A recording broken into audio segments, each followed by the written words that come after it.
Definitely well needed. Happy to see John Morant good to be coming back. Hopefully that he could leave all the extra outside noise behind him and really just lock in on basketball. Playoff time is a different type of basketball. So you really got to be locked. You can have no outside distractions whatsoever. Because in a 7 game series, you would have to bring an A game to every 7 games in order to close out and get those 4 wins that you need to get where you have to be. For the Grizzlies itself. I feel like a lot of guys that stepped up in his absence. Hopefully that it continues to carry over with them with Ja being in the lineup. Like guys like Tyus Jones, I've seen has been playing wonderful basketball as of lately, looking like he could be a starting point guard elsewhere. Definitely has risen in stock value. Desmond Baines has been playing, very solid too as well. I have to commend him on that. Definitely he's taken a step up while Ja's absence. Guys like Dylan Brooks, Jaren Jackson, phenomenal on the defensive end too. Those dogs that go after it every night. They did not lose a step defensively at all whatsoever. After losing guys like Steven Adams and Brandon Clark, you would think that it would take a little regress and take a step back. But I feel like that hasn't been the case. Just came off coming back by 26, I believe, against the San Antonio Spurs. And then the following night, just to top it off, just to beat the Warriors again and win their last 2 meetings. I feel like this team doesn't back down from nobody whatsoever. And just the fact that they missed John Morant and still didn't miss that much of a step, I got to commend the Grizzlies. So hopefully John Morant comes back and they push it a step further because right now they sit in third seed right now. And Mm. hopefully that, they can make a push that they wanted to last year.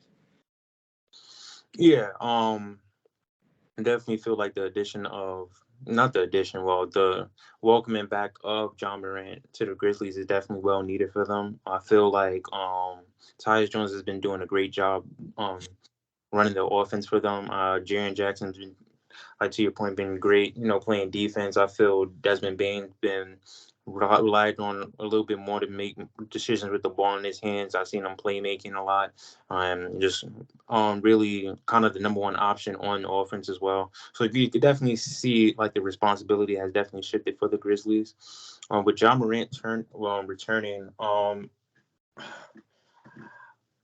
it's tough because I got to see the matchups for the playoffs. But for me, I would just say they're a good second round team. Um, I don't really see them going to the Western Conference Finals, but with the correct matchups, they can definitely get there.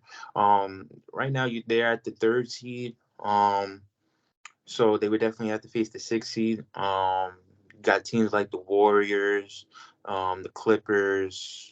The Warriors, Clippers, Mavericks, Timberwolves, kind of hovering around in that area.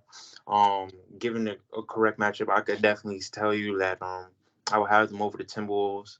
I would have them over the Mavs. The Grizzlies and the Warriors and the Clippers are tough for That's me. low. That's low key what is going to hover to be around right now. I know they Yeah, have got the 6th seed right now, but give or take that they can most likely see the Warriors in the first round. And mm, Warriors, just their home record has been atrocious this season. So yeah, and that would just build some. That would be must see playoff basketball for a yeah, first. definitely. Yeah, but I was just have them as a second round team. At like with the addition of John Morant, he definitely just has to get back into the flow of everything. But I don't really view them any different from last year to me. I feel like they're kind of the same team to me. I just have to see like the progression in the playoffs specifically with the team. So any additional like comments about the Grizzlies on your end? No, same thing with you. Like, they took strides, definitely from playing to first round. The year that they seen the Utah Jazz to second round, losing to the Golden State Warriors. So now it's just all about progression, taking what they learned from past playoff experience and just applying it to this year as well. I feel like with this team is like they're like very erratic because they could have a lead and they could like just let it go. We've seen that numerous times last year in the playoff, whether it was the Timberwolves series or whether it was the Golden State Lakers where they was up big and then just lost that lead. I feel like that comes with young teams as well. So, just trying to, just make better decisions within the playoffs. It's a game within the game during those times. So if they should do that, then, there's no saying what the Grizzlies can and can't do in the playoffs. But I just to add one more thing, I just want to see a first round matchup between the Golden State Warriors just to see how that will pan out this year because they've been going back and forth nonstop this year, as well as the playing. So in a 7 game series, and we get a healthy Ja. Well, I want to see that. Yeah, definitely. That's definitely must see TV. I would definitely still just have the Warriors just off the experience and everything, but I feel this time around is definitely closer than last year. So definitely, that's definitely a matchup to watch. Hopefully, it pans out in the playoffs.